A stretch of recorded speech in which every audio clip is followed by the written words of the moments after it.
It took me 25 years to meet my true self. That was because for 25 years, I lived in a female identity. But then 9 years ago, I took the steps to transition and to be the self-made man that stands here now.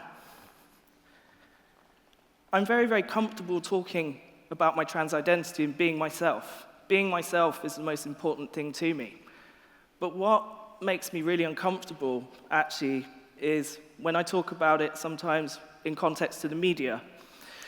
There is a very, very negative and quite toxic environment in place at the moment. There are not good enough situations of reportage that's actually being objective and fair. They want to scare people, but also it's seeking to sensationalize and divide people. And I say this because within all of these articles, or all these clickbait articles that we sort of see coming around, discussing a variety of topics, such as bathroom usage, or if children are being transed, or even if trans people are welcome in certain spaces, the main thing that I've noticed that was missing in all of this were the voices and the stories of trans people themselves. Now, I've found in my experience, I've had a lot of love, I've had a lot of support, and I've had a lot of acceptance, and a lot of gin as well, so that's always been good. But obviously, I am over 18, just to make that very clear. But I've always found that people have really accepted me and encouraged me to be who I am. Now, again, without that support, I wouldn't be where I am now. And there are other things that, aside some of this toxic media sort of debate going on, that misses the important stories that we're meant to hear. For me, the hardest thing about being trans wasn't coming out to my family, it wasn't telling my friends, it wasn't trying to integrate into society, it was actually to find a job. Now, in a 3-year period, I had 280 job rejections. And I kept count because I kept an Excel spreadsheet. Now, and I don't really like Excel, but it helps. But what I found within that was that actually, when I made applications to places, and I was very open about my trans identity, be it on a diversity monitoring form, be it in an application form, I wasn't getting any interviews. In some instances, when I got to interview phase, I realized that people had a slightly different acceptance or different idea of things. For example, in one interview, I was told very clearly that this is a traditional company. We have very traditional values. And will you be able to cope with that? And I just thought, well, yeah, I just want to work here, you know. Sort of. And then, in another instance, this was a great one, it was, well, okay, well, thank you for sharing with me that you're trans. And the person looked really awkward. And then they also added on to the back of that, what toilet would you use? And I was just like, well, the one that's clean and flushes and has toilet rolling, of course.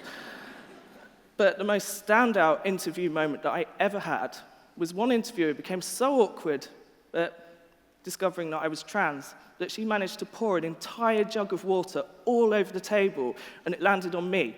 Now, not only did I look like I'd peed myself, which was not a good look at all, but I was not called back for a second interview.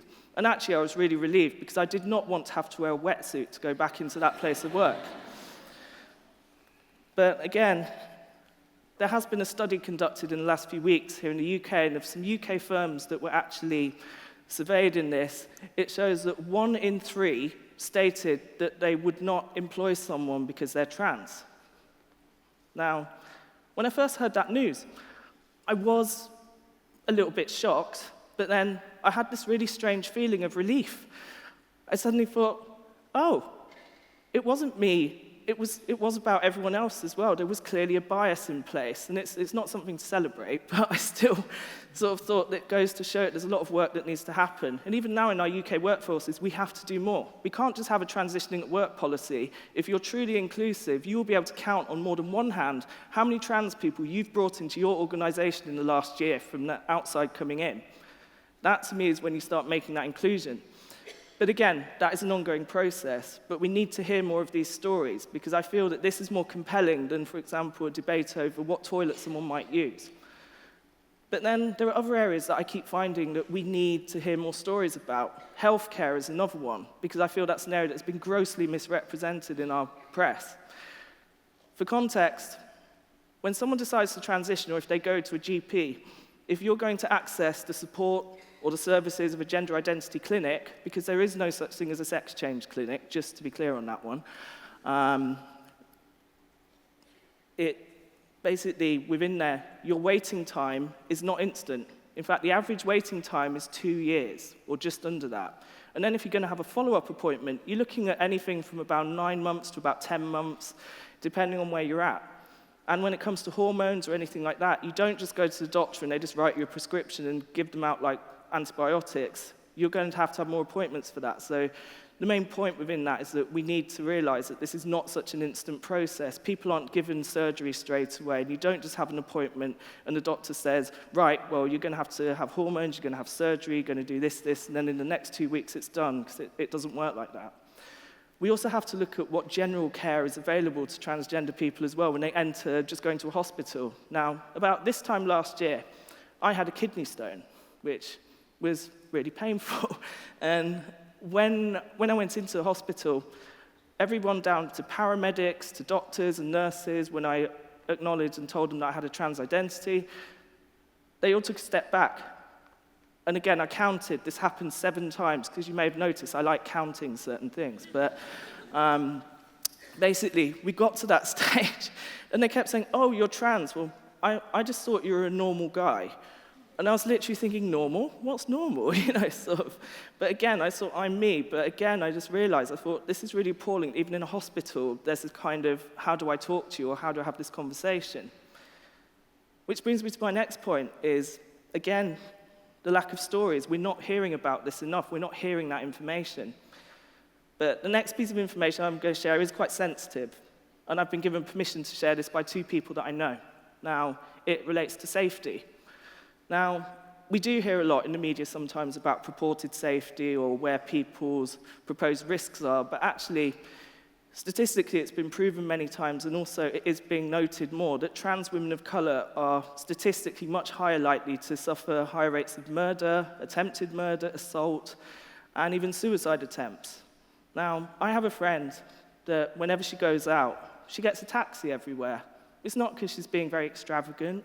It's not because she lives a very profligate lifestyle. It's so she doesn't get harassed. Because I've been with her in the street when it's happened. People shout things at her, they throw things at her. She's been assaulted on public transport multiple times, but people have stood there and done nothing. And she's anxious. And I feel it's really shocking in 2018 that this is the case. I've got another friend again, when we were leaving an event a few weeks ago, because I work in diversity and inclusion, we're at a corporate event. And as we were leaving, she put on some trainers. And they really did clash with her outfit. I did notice that. That was the only thing I would say critically of these trainers. But I said, why are you wearing the trainers? And she said, so I can run. And I was like, what, for a bus? And then I got this look of death, and I realized I'd really overstepped a mark. So I asked her if she'd share a bit more. And she told me that she still has to wear trainers so she can run away from people that will chase her or follow her or assault her. And it's still happening. So again, the safety of her and the safety of other trans women is massively compromised. And if anything, I feel that this particular high level of violence is very much symptomatic of having society globally that is actually very riddled with misogyny and racial-based violence, yet a trans person's body is becoming a canvas for this level of hate. When, all in all, and in essence, when someone transitions, they're doing it to be themselves. They're being themselves. They're expressing that. We're told at work, be yourself, bring your true self to work. This is what it's about. So I feel that we all actually have a collective duty to take note of this and actually to listen out for the stories of others, but also look out for one another. Because we know when one minority group is being persecuted or being othered or even being assaulted to this level, another group will follow if we just accept it blindly. And I feel that it's our duty to be inclusive rather than exclusive. I'm often asked, if I was born again, would I have been a man? And rather controversially, I've said no. And people often look at me a bit like, but you've got a beard. Like, dude, what are you doing?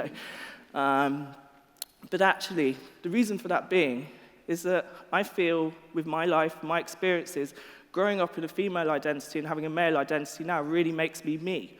And I'm very proud of that. But that's my story, and that's how I feel about myself. There are other people that feel differently, but I've really enjoyed listening to other people's perspectives.